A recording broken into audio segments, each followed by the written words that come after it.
নমস্কার। আজ থেকে শুরু মে মাস। গত বছরগুলোর মতন এবারও সারা মে মাস জুড়ে আমরা আপনাদের শোনাবো রবীন্দ্রনাথ ঠাকুরের নানান সৃষ্টি। টিম গপ্পর আর পেশির নিবেদনে আজ আপনাদের জন্য রয়েছে রবি ঠাকুরের লেখা নাটক অবলম্বনে ছাত্রের পরীক্ষা। রবীন্দ্রনাথ ঠাকুরের জন্ম 7ই মে 1861 কলকাতার জোড়াসাঁকো ঠাকুর বাড়িতে। একাধারে ছিলেন কবি, ঔপন্যাসিক, সঙ্গীত স্রষ্টা, নাট্যকার, চিত্রকর, অভিনেতা ও দার্শনিক। অল্প বয়সে কোনো রকম বিদ্যালয় শিক্ষা তিনি গ্রহণ করেননি। তার প্রথাগত শিক্ষা বিরোধী মনোভাবের জন্য, যার ছোঁয়া আমরা পাই আজকের গল্পে। 1874 সালে তত্ত্ববোধিনী পত্রিকায় অভিলাষ কবিতাটি প্রকাশিত হয়। এটিই ছিল তাঁর প্রথম প্রকাশিত রচনা। 1913 সালে তিনি এশিয়ার প্রথম ব্যক্তি হিসেবে লাভ করেন সাহিত্যে নোবেল পুরস্কার। তার মৃত্যু হয় 7ই আগস্ট 1941 সালে 80 বছর বয়সে। শুরু হচ্ছে আজকের নিবেদন ছাত্রের পরীক্ষা। শুনে দেখুন কেমন লাগে।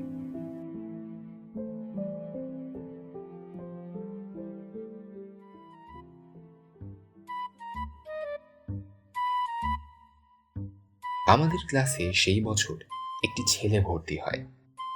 নাম শ্রী মধুসূদন। তার মতন এমন বিচ্ছু ছেলে আমরা আর দুটি দেখিনি। নিজের বন্ধুদের তো বটেই, এমনকি মাস্টার মশাইদের পর্যন্ত জেরবার না করে সে ছাড়ত না। এনাদের মধ্যে মাত্র একজনকে মধুসূদন একটু হলেও ভয় করত। তিনি আমাদের কালাচাঁদ মাস্টার। স্কুল শেষের পর তিনি মধুসূদনকে পড়াতে তার বাড়ি যেতেন। মধুর বন্ধু হওয়ার সুবাদে আমিও পড়তে যেতাম। তাকে ভয় পাওয়ার কারণ আর কিছুই নয়। বাড়িতে বা স্কুলে কোনো বেয়াদবি দেখলেই মাস্টার মশাই মধুর বাবাকে নালিশ করতে পারবেন খুব সহজেই। এরকমই একদিন বিকেলে কালাচাঁদ মাস্টার পড়াচ্ছেন। আমরাও করুণ মুখে তার ভাষণ শুনছি।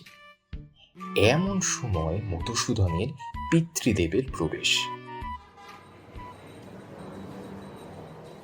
কালাচাঁদ বাবু, মধুসূদন পড়াশুনো কেমন করছে?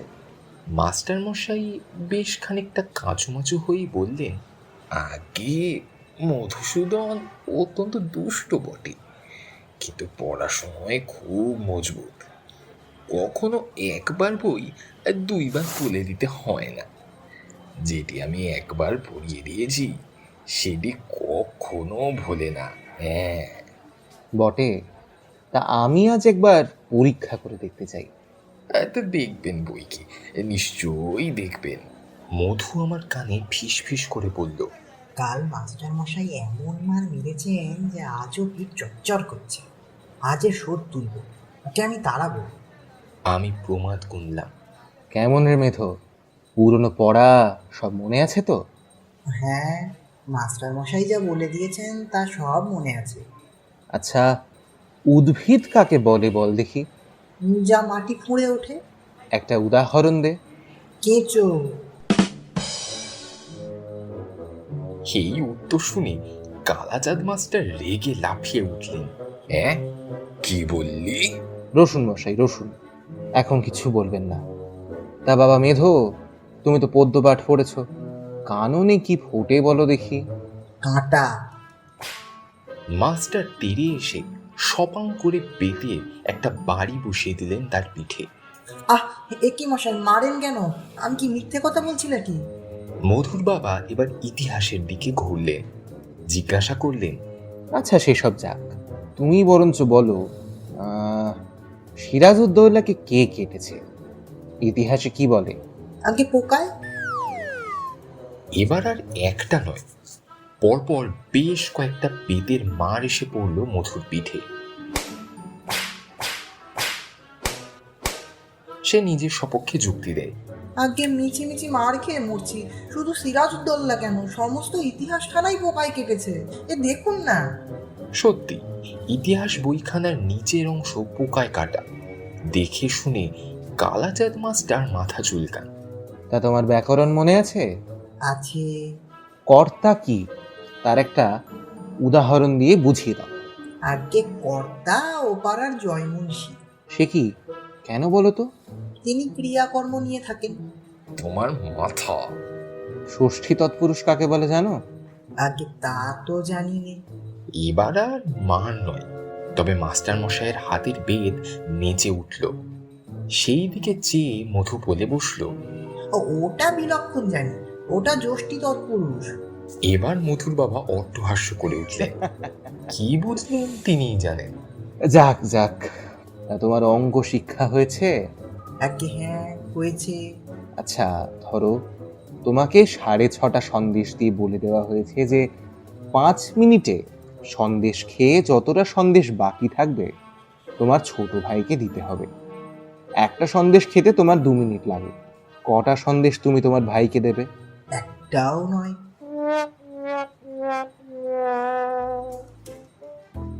সে কি? সবগুলোই যে খেয়ে ফেলবো, একটাও দিতে পারবো না।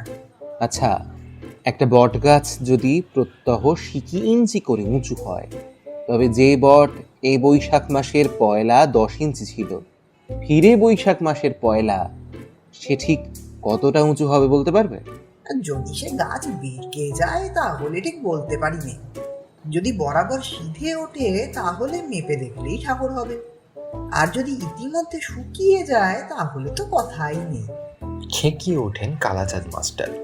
মার না খেলে তোমার বুদ্ধি খোলে না। লক্ষ্মী ছাড়া, মেরে তোমার পিঠ লাল করব, তবে তুমি সিধে হবে। আগে মারের চোটে খুব সিধে জিনিসও বেঁকে যায়। এতক্ষণে মাস্টারের উদ্দেশ্যে কথা বললেন মধুর বাবা। কালাচাঁদ বাবু, ওটা আপনার ভ্রম। মারপিট করে খুব অল্প কাজই হয়। কথায় আছে, গাধাকে পিটলে ঘোড়া হয় না, কিন্তু অনেক সময় ঘোড়াকে পিটলে গাধা হয়ে যায়। অধিকাংশ ছেলে শিখতে পারে, কিন্তু অধিকাংশ মাস্টার শেখাতে পারে না। কিন্তু মার খেয়ে মরে ছেলেটাই। আপনি আপনার বেত নিয়ে প্রস্থান করুন, দিন কতক মধুসূদনের পিঠ চুড়ো, তারপরে আমি ওকে পড়াবো। নিশ্চিন্ত শোনালো মধুর গলাও। আহ, বাঁচা গেল। আহ, বাঁচা গেল মশাই। এ ছেলেকে পড়ানো মজুরের কর্ম, ওই কেবলমাত্র ম্যানুয়াল লেবার। হ্যাঁ, 30 দিন একটা ছেলেকে কবিয়ে আমি 5টি মাত্র টাকা পেতাম। সেই মেহনতে মাটি কোপাতে পারলে দিনে 10টা টাকাও তো হয়। বাবা, শান্তি।